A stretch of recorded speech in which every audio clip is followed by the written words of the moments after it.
état bi moo leen war a accompagner pour que jàng boobu mën a sotti. d'accord jërëjëf alors ñu dem ci beneen point bi nga xam ne moom la ñuy waxtaanee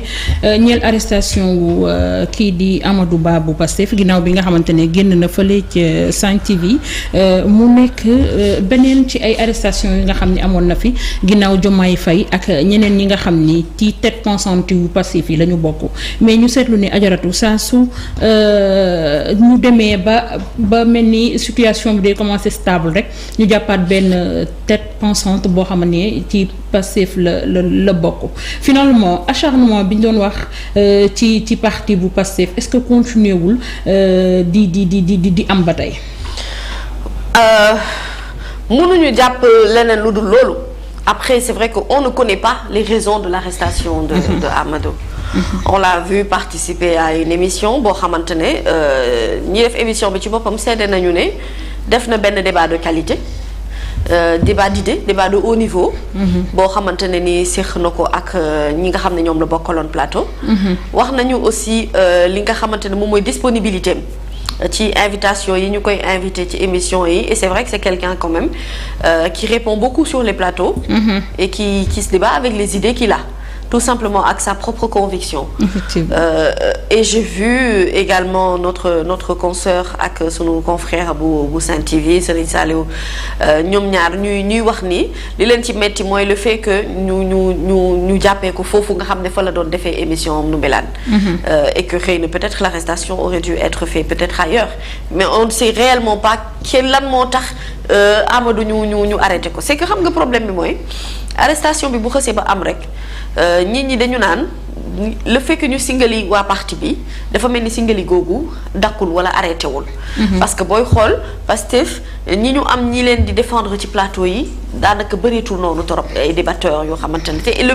quoi qu'il en soit que le parti soit dissous ou pas du moment que l'intérêt public est là. c'est-à-dire ñoom ils ont besoin de personnes yoo xamante ne dans la qualité des débats ils seront à la hauteur pour pouvoir apporter les réponses qu'il faut par rapport ak leneen li nga xamante ne moom moo ci xew lépp donc c'est dommage et on le constate pour le regretter on attend de voir quand même les raisons yi nga xamante ne xëy na moom la ñu koy toppee wala xëy na peut-être dañu ko doon laaj rek ay mbir yoo xamante ne xëy na bu ñu paree liñ ci jublu mooy ñu bàyyi ko bu dellu këram et j'espère que c'est ça qui va se passer. mais situation bi ñu toll il avait annoncé que ni moom fi mu toll nii dañu nekk ci ay traces am daanaka dañ koy xaar rek pour jàpp ko mais mami acharnement bi am wala singali bi am ci parti bi du defuñu ko ci n'importe qui. du ci mais ñi ci kaw ñi nga xam ni daanaka ñooy porter parti bi. moom comme ni ñu koy waxee les têtes pensantes ci la ñu gën a bàyyi xel wala ci la ñuy gën a acharné wu ci ñoom la ñuy gën a acharné wu. tey ku ci mel ni Amadou Ba nga xamante ne ginnaaw bi nga xam ne ñëpp noppi woon nañ moom moo fi nekkoon di leeralal ñi nga xam ni ñoo nekk ci parti bu Pastef. souvent am na yu bëri yoo xam ne bu doon lëndëm seen xel buy leer ci moom ci gémminam lay jóge ñu téye ko jàppate ko ci loo xamante ne sans raison même ces avocats nee nañu ñoom xamuñu lan lañ koy toppee. c'est ça le fait que ñu ñàkk xam lan moo koy toppee loolu mooy problème bi. parce que bu fekkonte ne xëy na da nga xam sax lu ñu ko toppee tu pourras au moins mettre un doigt là-dessus. su fekkee moom aussi dafa annoncé ne depuis un bon bout de temps comme tu dis on est sur ses traces. Je pense que c'était quelque chose à laquelle moom il devait s'y attendre. moom ak ñi nga xamante ne ñoom ñoo nekk biir Pastef yëpp bu yaboo nañu xam ne li nga xamante ne moo dal Bassirou Diomaye Faye dal seen leader Ousmane Sonko du fi bàyyi keneen ku dul ñoom. mën na leen dal à tout moment maintenant le fait est que quand on parle de normalité c'est sûr qu'on peut pas dire que xëy na peut-être c'est une chose normale dañuy bëgg dans un débat que la démocratie soit respectée. parce que comme je dis même bu fekkente ne ce parti n'existe plus ci ñoom ni ñu ko waxee. terewul l'existence même. ci xolu nit ñi ak ci ñoom ni ñuy doxalee seeni mbir mu ngi exister ba tey. et c'est quelqu'un d'hyper pertinent bi nga xamante ne moom la ñu teg loxo lan lañ ci jublu nag on attendra d'avoir vraiment comme le disent ces avocats aussi de connaître les raisons profondes yi war a jural arrestation bi mais le fait que mu am rek du tere ñu ne dëgg-dëgg kon ñoom ils sont toujours dans le viseur ba léegi ñu ngi leen di bàyyi xel par rapport ak propos yi ñuy tenir débat yi nga xam ne moom la ñuy mener les arguments yi nga xamante ne moom la ñuy développer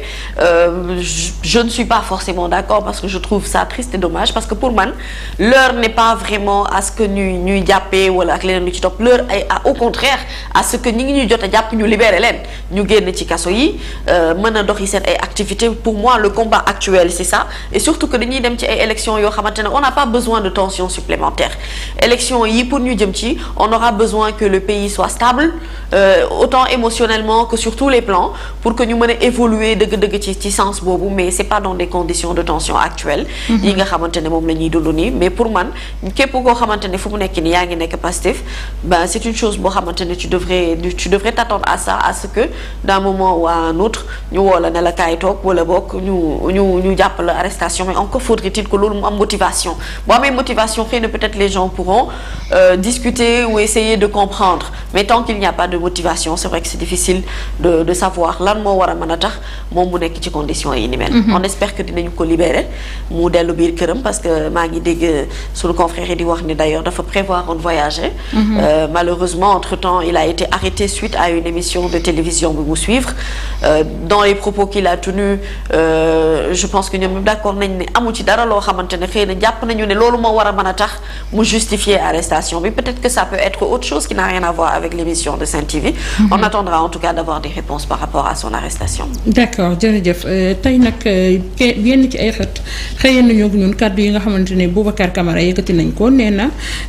moom il demande le report consensuel du scrutin nee na le Sénégal ne peut pas supporter une élection présidentielle dans 4 mois au regard de la tension dans le pays. Adjaratou ban jàngat nga ci am. waaw mais Boubacar peut-être que lui moom c'est ça qui l'arrange le fait que qu'on puisse reporter les élections mais je ne pense pas que ça arrangerait tout le monde.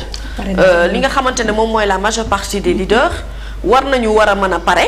pour mën a jàkkaarloo ak ñi nga xamante ne ñoom la ñu war a jàkkaarloo ci élection présidentielle yi on n'a pas besoin de report c'est vrai que nag la tension elle est là parce que tout de suite yaa ngi may waxi arrestation Amadou donc cette tension elle est toujours vive parce que ba léegi ñi ñaa ngi casse le fait que ñi ñu jàpp ci kaso yi bàyyiwuñu leen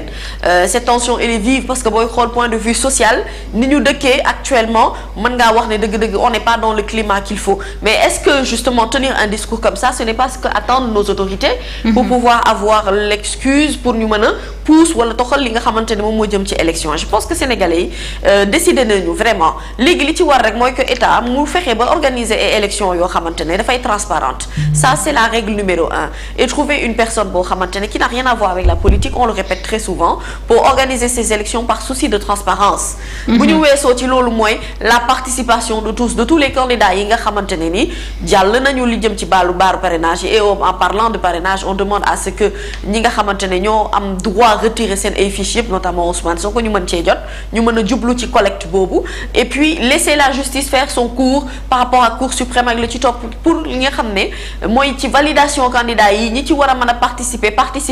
ñëpp mën a bokk sénégalais yi tànn parce que fi ñu tollu nii tolluñu foo xamante ne dañuy prolonger ay échéances naan dañu koy gën a xëcc mu gën a yàgg du loolu moo am solo li am solo mooy nañu fexe de telle sorte que élection yi ñu tenir ko à date échue